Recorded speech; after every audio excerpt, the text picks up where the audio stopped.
Hei, lume nouă, Caleachin, intră, Caleachin. Ia spune, drag avocatule, ce te aduce la mine? Te pomenești că ai vreo soprană cu ochi căprui și vrei să o plasezi în corul meu? Nu, dirijorule, n-ai ghicit. De rândul ăsta vin pentru altceva. Pariez că nici nu-ți trece prin cap. Pentru ce, avocățelule, pentru ce ai? Nu mă fierbe pe uscat zi odată. Ți-am adus o citație. Să nu te miri că am adus-o chiar eu personal. De fapt, puteam să o trimit prin vătășel, dar am vrut să-ți dau o dovadă de prietenie. Bine, prietenie. Știam eu, dar ce citație e aia? Ești dat în judecată și judecătorul de pace ți-a solocit termen pe ziua de... Ce? Lasă termenul, mă interesează în primul rând cine m-a dat în judecată și pentru ce. Păi cine? Cine? Nu știi? Nu. Dereveașchin. Pentru insulte. L-a insultat pe clientul meu, Dereveașchin. Ce face? L-am insultat? Și el dobitoc cu fuga la judecătorie? Orice ai zice, ești vinovat, Căradusov. Știi bine că eu am pentru dumneata toată stima și am prețuit totdeauna prietenia pe care mi-a arătat-o. Păi sigur că ți-am arătat-o, că alminter n-o primeam în corp pe nevastă ta și pe cumnată ta care cântau ca niște mâțe. Lasă asta. Acum vorbim de clientul meu, Dereveașchin, pe care, de ce să ocolim adevărul, l-a insultat grav. Dracul l-a insultat, nu eu. Totuși trebuie să recunosc. Nu recunosc nimic. I-am făcut morală. Asta da. Nu. Morală, nu insulte, avocățelule dragă, dacă vrei să știi. Acolo, așa, un pic de morală să se învețe minte. Proștilor trebuie să le bagi mințile în cap, că alminter nu-i chip să trăiești de răul lor. Înțelegi sau ba? Gradusov, să stăm strâm și să judecăm drept. Ceea ce ai făcut dumneata n-a fost deloc morală. Așa cum susține clientul meu în acțiunea pe care a introdus-o împotriva dumitale, l-ai făcut măgar, ticălos, om de nimic și altele ius de farine. Perfect. Ba, la un moment dat ai ridicat chiar mâna să-l bați. Pe cum să nu-l bat dacă merită? Ina, poftim de vezi. Dar înțelege, dragul meu, că n-ai niciun drept să pedepsești pe cineva. Ce niciun drept? Ba să mă ierți, avocatule. Și să faci bine să nu-mi impuiesc capul cu palavrele tale. Nu se prinde. Îmi pare rău că vorbești așa. Credeam că ai ceva noțiuni de drept penal. Știi? Da, știu că pricăjitul ăla pe care l-a apăr după ce îl dăduseră afară din corul episcopii a venit la mine și l-am ținut 10 ani în corul meu. Auzi? 10 ani, așa că eu ăsta care mă vezi sunt binefăcătorul lui, nu e altul. Dacă nu-i întindeam mâna crăpat de foame, l-a lar dracu, că nici glas n-are și acum a ridicat glasul împotriva mea. De ce? Pentru că e supărat. L-am dat în bară din coș, s-a supărat. Știu că l-ai concediat. Dar și cine-i de vină, mă rog? Asta nu știu. Păi vezi să spun eu. Cum să nu-l zvârl afară dacă făcea pe filozof? Cum pe filozof? Chiar așa, pe filozof. În timpul repetițiilor, ba chiar și în timpul liturghiei, dădea mereu zor cu Bismarck, ba cu Tarley, ba cu Gladstone. Și conac peste popăză se abonase chiar la o revistă. Când ești, mă rog, cult, când ți-ai tocit coatele pe băncile facultății, hai, du-te vino, poți să-mi faci pe filozoful. Dacă nu ești un prost de dai în gropi, stai în deoparte și ascultă la cei înțelepți care au diplome universitare, care... Nu-i chiar așa, diplome. Ba chiar așa e, cum îți spun eu. De câte ori nu l-am pocnit pentru războiul ruso-turc? Odată i-am dat o palmă și pentru 1812. Îl critica pe Kutuzov. Pe Kutuzov? Auzi, un neisprăvit să critice pe acest mare general. Și dacă Napoleon și-a luat tălpășița, ăsta nu e un motiv să nu cânti. Ai tot timpul să pălăvrăgești după Sfânta Liturghie. Ce mai turabura? E un porc. Așadar și înainte îl insultai? Sigur, dar înainte nu-i sărea țandără. Își dădea seama că tot ce făceam e spre binele lui. Se chema că era conștient la cap. Știa că nu trebuie să contrazici pe mai mari tăi și mai ales pe binefăcătorul tău. Așa, și mai departe? Mai departe, de când a intrat Conțopis la poliție, i s-au suit gărgăunii la cap. Nimeni nu mai e ca el zice, eu nu sunt corist, sunt funcționar de stat și în curând mă avansează, zic, ești un dobitoc, aia ești. Las-o mai moale cu filozofia ta de baltă și mai bine șterge-ți nasul decât să te gândești la avansare, că tu, nepricopsitule, nu ești făcut pentru măriri, ci pentru nimic. Ascultă, dirijorule, mie spune cum ați ajuns la proces? De ce te-a dat în judecată? Stai să vezi. Eram cu epitroful, știi? Da. La grasul. La bodega lui Samoplinev. La una de mese, cine crezi că s-a umflat de vodcă? Porcul ăla, cu câțiva conțopiși de-ai lui. Face pe grozavul, că nu-i ajunge nimeni cu prăjina la nas, că vorbește, dă din mâini, parcă era la tribună. Filozofie. Ascultam și nu ziceam nimic. Iar îl mănâncă limba. Tocmai atunci pianul electric începe un marș. Mitocanul sări în picioare și început să zbiere. Ce? Fraților, să bem pentru progres. Cine împotrivă să se arate dacă are curaj. Și izbește cu pumnul în masă. Nu m-am putut stăpâni că am sărit Țandra cât colo. Mă duc, îl iau deoparte cu duhul blândeții și îi spun: ascultă, Osip, lasă progresul în pace, că tu habar n-ai ce-i progresul și vezi-ți de vodka ta, prăpăditule. De progres să vorbească ăia care știu ce și cum, nu proști ca tine. Așa că lasă-te pe gubaș, Osip, și nu mai da în gropi. Un vierme ca tine trebuie să tacă dracului din gură. Și el ce-a răspuns? A tăcut din gură? Ce să tacă? Eu spuneam o vorbă, el zice. Uite așa, uite așa-i turuia gura. Eu îi făceam o morală delicată, părintească, spre binele lui, dar cine să înțeleagă? Un prost, un dobitoc, până la urmă s-a supărat idiotul și mi-a făcut proces. Vezi, dirijorule, vă luați din nimic și a ieșit o mare dandana. Ești tată de familie, dirijorul corului catedralei, un om foarte respectat și prețuit în oraș. Ce-ți trebuia dumitale să te bagi într-un proces care poate să-i sprăvească rău, cu arestare? Crezi? Trebuie într-un fel să îi sprăvim cu povestea asta. E bine să-i sprăvim și eu aș vrea să-i sprăvim, dar cum? Am găsit o soluție cu care reclamantul e de acord. Ia spune, ce soluție? Vino cu mine azi pe la 6 la bodega lui Samoplânev. Samoplânev. Și ce să fac? Acolo găsim ca de obicei pe Osip împreună cu prietenii săi, adică cei care au fost de față când l-a insultat. Ceri scuze și le retrage plângerea. Asta e tot. Perfect, perfect. Să-i cer scuze unui porc de câine, mă rog, pentru ce? Ți-am spus doar, pentru că l-a insultat. Palavre! Nu l-am insultat nici atâtica. I-am făcut morală, nimic altceva. Dacă trebuie să cer scuze pentru că am povățuit pe cineva de bine, atunci da, cer și scuze. Dai zor cu morala. Dar cei care au fost de față au să depună sub prestare de jurământ că l-a insultat. Judecător ar să-i crede pe martor, nu pe dumneata. Și te pomenești cu câteva luni de pușcărie. Pușcărie, ești nebun, avocatule. Pușcărie pentru nițică morală acolo. Da, pușcărie, repet. Asta-ți trebuie, dumitale? Să-ți pierzi stima societății în care trăiești, să te arate lumea cu degetul. Uite pe marele dirijor, pușcăriașul. Și pentru ce? Pentru un fleac? Vorbești serios, avocat? Dar foarte serios, pe cuvânt de onoare. Ți-am spus de altfel că puteam să-ți trimit citația prin bătășel, dar am venit personal cu ea, din prietenie, ca să te scapi de un bucluc mare. Da. Și când colo dumneata mă refuzi. Dar ce te doare dacă spui acolo 3 vorbe? Osip, își cer scuze. 3 vorbe, omule, și cu ele scap de toate consecințele. Zău că nu înțeleg atâta îndrătnicie din partea dumitale. Bine, m-ai convins. Așa? Am să-i cer scuze lua la dracu de păcătos să-l ia. Adică nu-i cer scuze. Cum? Nu-i cer scuze. Îi spun numai, îmi retrag cuvintele băiețași. Ajunge? În sfârșit, fie și așa. Numai să vii? Viu, sigur, viu.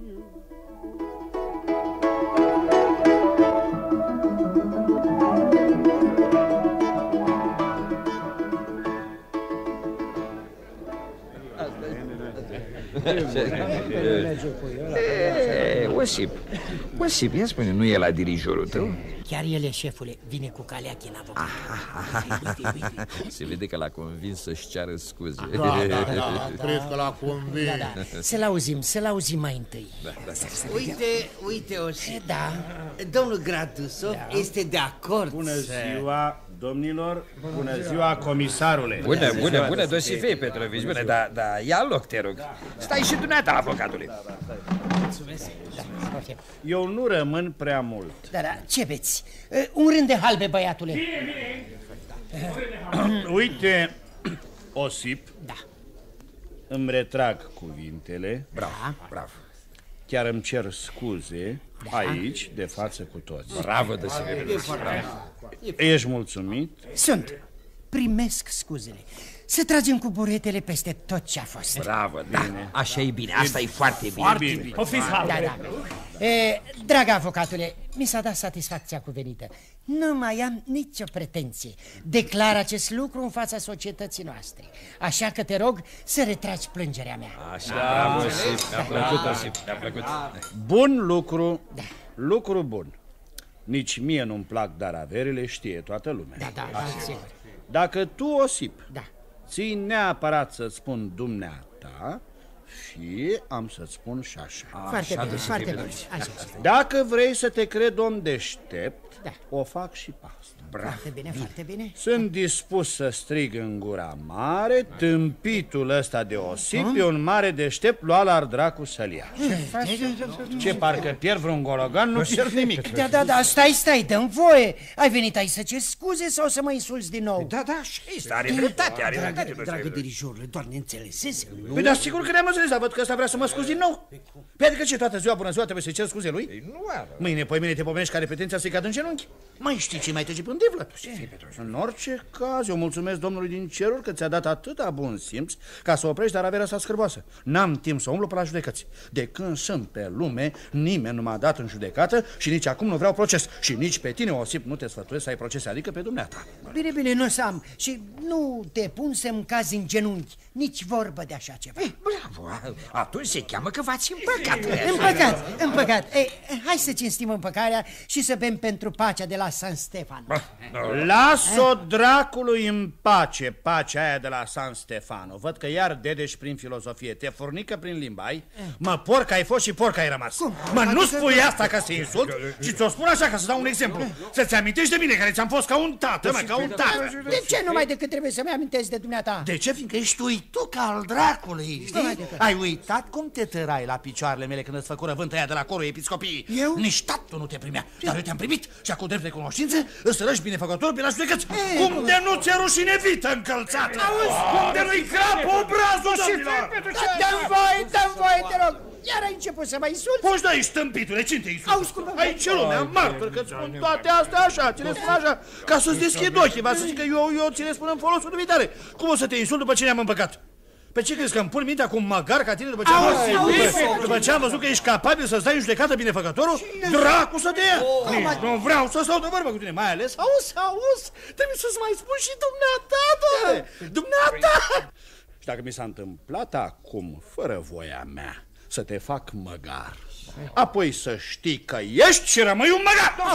Auzi, colo, în loc să rogi Domnului toată viața să-l ție sănătos pe binefăcătorul tău care te-a hrănit 10 ani și te-a învățat notele. Tu, dumneata, îl tărăși la proces pentru o tâmpenie și îi trimiți acasă niște avocaței neisprăviți. Dăm voie! Așa? Dăm voie, Dosife Petrovici. Nu ți-a trimis niciun neisprăvit acasă, eu singur am venit la dumneata. Așa că te rog, ia seama ce spui, că mă și crești. Dar ce de dumneata vorbești? Eu se poate? N-ai decât să vii când poftești. Ești foarte bine primit. La mine ți-am dat vot. Dosife Petrovici, ba chiar de domn avocat ai pomenit. Acum nu-i loc de întoarcere. Domnule comisar! Domnule comisar! Ce? Nu te rățoi așa că te prăjești? Și eu am vrut să spun că m-am mirat tare mult cum un avocățel ca Profil Semionici, ăsta care, oricât e un om cult, știi, are o licență la mână, mă rog, bună, rea, dar o are. Spune dată ce te miră. Păi chiar asta vreau să spun. Mă miră că s-a găsit un om ca dumneata care să apere pe lepădătura asta în loc să-i facă o morală aspră și să-l usure zdravăn. Un avocat cinstit l-ar băga la temniță și l-ar lăsa acolo să-i putrezească ciolanele. Nu sunt de părerea asta. Nici eu, Legere, nu, eu nu văd de ce vă supărați că vă caropesat. La urma urmei mi-am cerut scuze? Mi-am cerut. Așa că ce mai vreți de la mine? Mi-ai cerut scuze, dar m-ai insultat din nou. Da, așa e, precum spune, Dosife. Ce tot buițați aici? Eu nu mai înțeleg nimic. Sunteți martori că mi-am cerut scuze? Mi-am cerut și aflați că eu nu sunt deloc dispus să mă înjosesc în fața acestui dobitoc? Ba, dumneata ești dobitoc! Ce? Eu dobitoc? Da. Îndrăznești să mă faci tu pe mine dobitoc? Da. Mă, stârpitură nerușinată, uite ce meriți! Na! Ce faci? Ce-ai făcut, omul? Îl învăț o minte să nu mai insulte pe binefăcătorii săi. A scăpat ieftin cu 2 scatoalge, dar îl dau în judecată. Acum îți fac eu proces, nu el mie. Fraților, voi sunteți martori? Sunteți martori? Hai, nu râdeți, că n-aveți încotro. Trebuie să declarați ce ați văzut și ce ați auzit. Da, chiar așa și facem. Și dumneata, comisare, zici că tot așa faci. Dar de ce ai stat de lemn și n-ai intervenit când am fost insultat? Le-a făcut să primești, dar când e vorba să-ți îndeplinești datoria, să menții ordinea, să-i aperi pe cei insultați, te-aș capește și nu spui nimic. Lasă că am eu ac și pentru cojocul dumitale, comisar de operetă ce ești. Ia seama, am notat tot ce-ai spus? Notează până ți s-o toci plaivazul, neisprăvitule. Taci odată, Dosife Petrovici, taci odată, că ai dat din la gâmbut. Bine, tac. Pe dumneata te pui profil și mie nu să-mi pledez în procesul unei sprăviților. Iartă-mă, dar nu pot. Sunt angajat mai dinainte de Osip. Va să zică și dumneata, tot cu ei. Duceți-vă, dracului, să nu mai audem voi că 2-3 animalelor.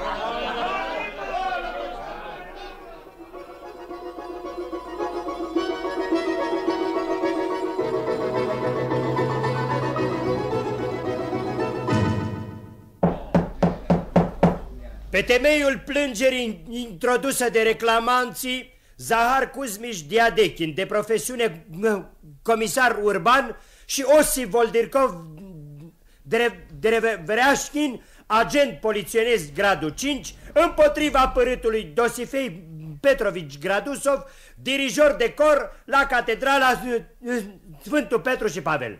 În urma declarațiilor făcute de martori audiați în instanță, din care reiese că inculpatul s-a făcut vinovat de grave injurii publice la adresa reclamanților. Noi, judecătorul de pace Ivan Petrov Bazarovski, făcând aplicațiunea articolului 311, alineatul 1 și 2 din Codul Penal, condamnăm pe numitul Dosifei Petrovici Gradusov la 60 de zile închisoare corecțională, vă rog, obligându-l să plătească și 30 de ruble cheltuieli de judecată. Cu apel în termen de 15 zile de la pronunțare. Stați, nițel, înălțimea voastră, stați să ne înțelegem. Ce? Păi cum adică eu sunt insultat și bagiocorit și tot pe mine mă trimiți la pușcărie? Așa ceva nu s-a mai văzut. Sentința a fost pronunțată. Nu mai am nimic de adăugat. Dumneavoastră nu aveți, dar am eu. Înălțimea voastră trebuie să judecați după lege, nu chiar așa de îmburtă. Ce? Să mă iertați, Varvara Sergeyevna, răposata dumneavoastră mamă, fiii țărâna ușoară, poruncea ca oamenii de felul lui Iosip să fie bătuți cu nuiele, iar dumneavoastră îi luați în brațe și vă pupați cu ei? Pe unde vreți să ajungă societatea dacă dumneavoastră îi achitați pe toți ticăloșii? Atunci noi oamenii de treabă, cui ne mai plângem? Termenul de apel este de 15 zile. Nu admit discuție. Poți să te retragi. Da. Mă rog, stați că mă voi retrage. Păi sigur. Astăzi cine trăiește numai din leafă? Avem nevoie, mă înțelegi, de venituri suplimentare și atunci trebuie să băgăm pe nevinovas la bici. Asta e și n-ai ce faci. Ce-ai spus? Nimic. Vorbeam de unul singur despre moravurile noastre înrăite, despre șerparii care mișună pretutindeni chiar și pe aici, pe la judecătoria de pace. Păi ce credeți dumneavoastră, că dacă purtați togă sunteți mai presus de lege? Păi am să scot eu la lumină chestia. Dumneata mă insulți în exercițiul funcțiunii. Îți dai seama de ce culpă te faci vinovat? Ba, bine că nu. Am mai văzut eu judecători care s-au îndulcit că banul-i ochiul dracului. Chiar acum o săptămână a fost în ziar cazul Volchirov și asta era la casație, nu la o prăpădită de judecătorie de asta. Destul! Îți dresez proces verbal de ultraj. Ultraj? Ia ca na, poftim de vezi? Mai bine ați băgat la bici pe nenorociții aia de reclamanți lui iar dracu. Gardian, arestează pe acest defăimător.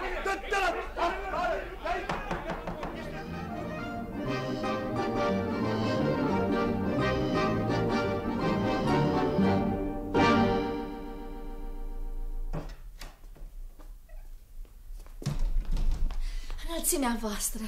Cine ești dumneata și ce dorești? Să iertați, înălțimea voastră. Sunt femeile Dosifei Petrovici, pe care l-a judecat azi de dimineață. Dirijorul corului, ieși afară. Mă cunoaște și Olga Petrovna, soția dumneavoastră. Știți, suntem cunoștințe vechi, vine și dânsa la catedrală.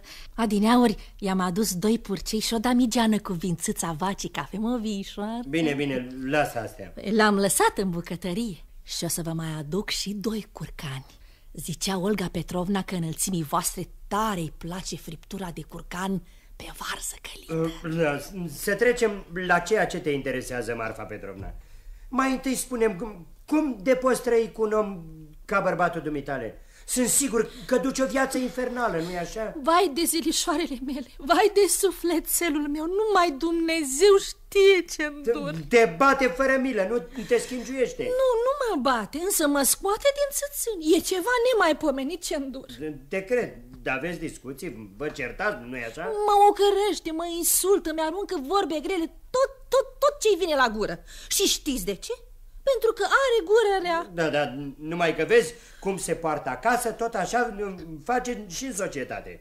Inconștientul insultă fără alegere și fără motiv pe toată lumea. Chiar pe mine m-a insultat în ședință. Vai de capul lui Sec. Mi-a spus că nu judec după legi din burtă. Vai, e mai zdrânțăros la gură decât hamanii din port. Și închipuiește, a spus-o în public. De aceea n-am avut încotro. Da, știu, l-ați băgat la beci.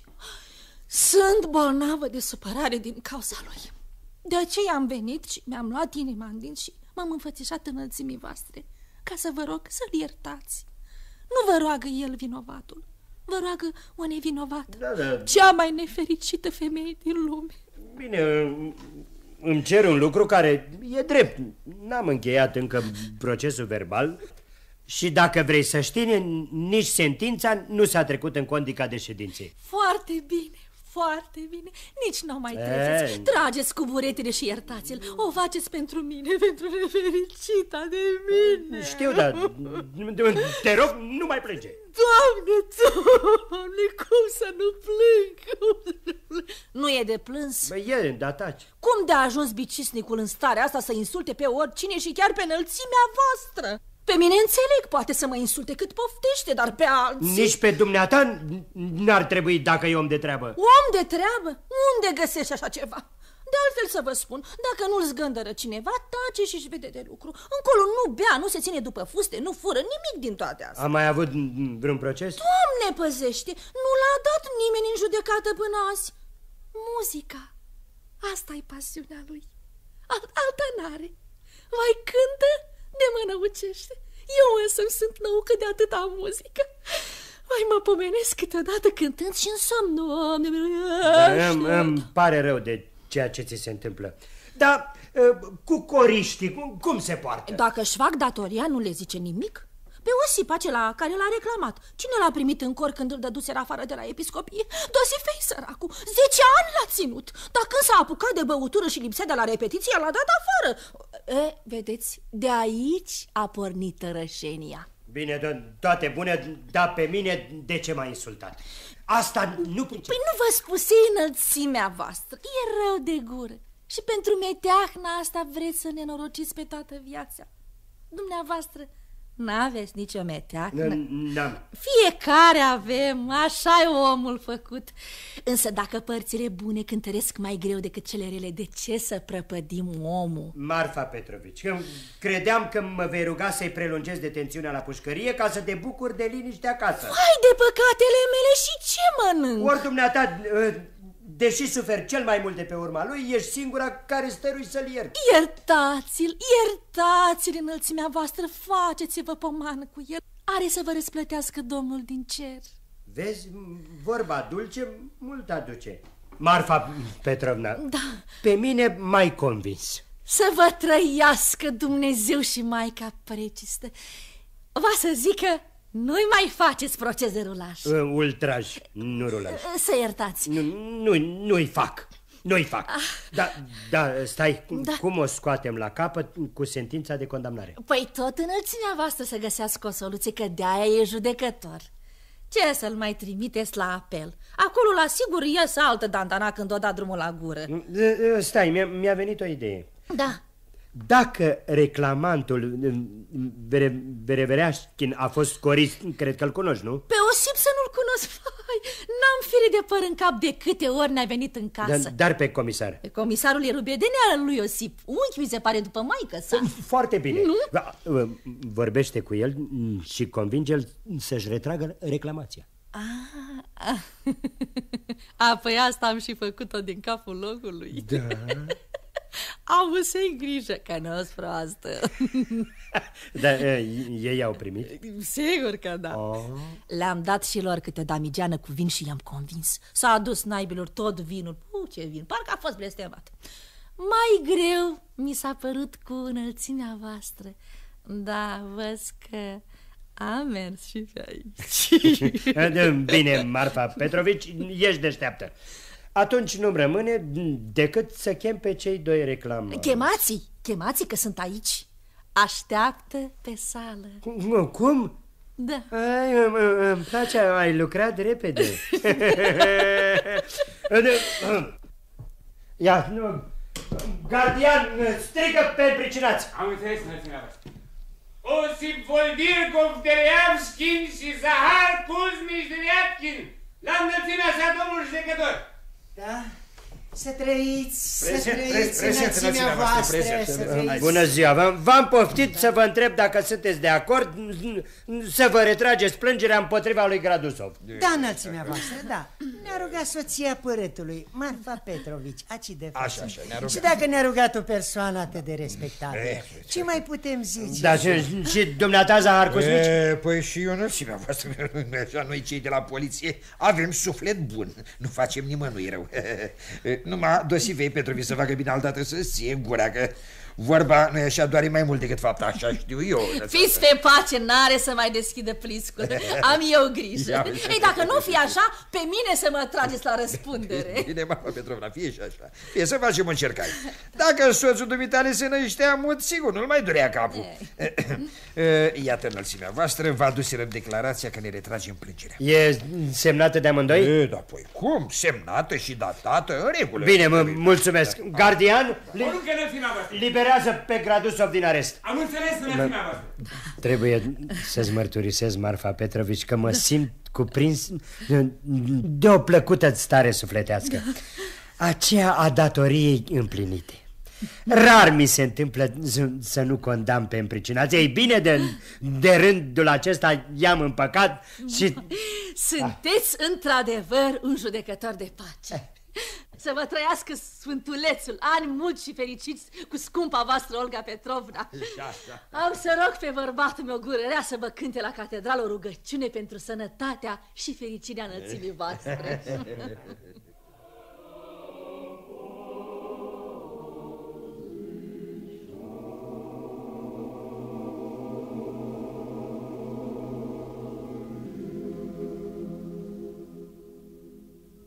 Bine mă, dobitocule, vită încălțată, porc de câine ce ești, pentru ce nu sigura aia spurcată și o cărești pe toți nătărâi cu care ai de face?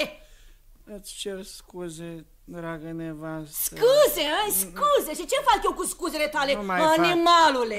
Înlocuiesc damigenile de vin care le-am dat ca să te scapi de pușcărie? Sau purceii sau gâștele? Și acum mai vreau și curcan, scârboasa aia de Olga Petrovna, nevasta judecătorului. O să pupe curcanii când mai vedea eu ceafa. Aoleu, ai dat purcei? I-am dat pentru un porc ca tine care nu-și ține gura aia zdrențăroasă. Și acum îmi cer scuze. Scuze! Stai, nu mă bate, scumpo, nu mă bate.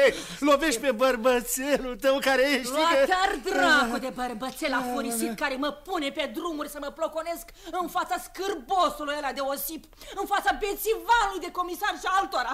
De ce m-ai silit, monstrule, să fac temenele netotului de judecător căruia trebuia să-i spui înălțimea voastră sus, înălțimea voastră jos? Marfușca, Marfușca, nu mai fac. Marfușca, îmi țin gura de azi încolo. S-ai sprăvit, să știi, nu o să mai pățim nimic. Îmi pui lacăt, știi dacă vrei. Îți jur scumpic-o, Marfușca. Și dacă nu te ții de vorbă, ce facem, trogloditule, ce facem? Ei, nu facem nimic, pentru că mi-a venit mintea la cap. Acum judec și eu, Mi-e teamă, dobitocule, să nu judeci iar din burtă, așa cum i-ai spus și nătăflețului de judecător. Asta de la tine o știam, drăgălaș-o. Tu mi-ai spus-o de 100 de ori. Haide, Marcușca, lasă-mă. dă-mi mânușa să ți-o pup și să facem pace. Nu-ți dau decât un deget. Marfușca, nu meriți mai mult, infernalule. Ce dulce degețel, ca mierea de albine.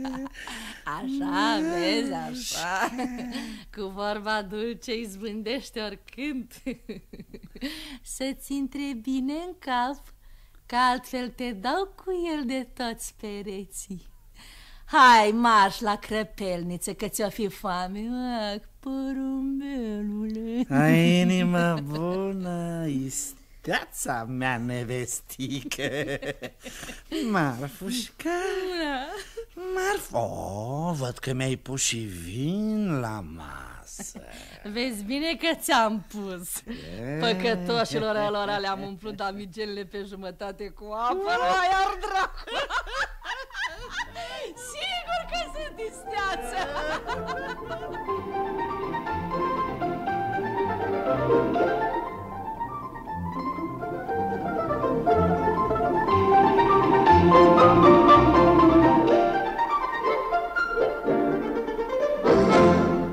Ați ascultat Rău de gură, dramatizare de Mihail Drumeș după o povestire de Anton Pavlovici Cehov. Distribuția a fost următoarea: Gradusov, Toma Caragiu, Marfa, Tamara Buciuceanu, Kaliachin, Dem Savu, Dereveașchin, Emil Popescu, comisarul Ștefan Mihailescu Brăila, artist emerit, judecătorul Dem Rădulescu, regia de studio Ion Prodan, regia tehnică Ion Mihailescu, regia artistică Dan Puican.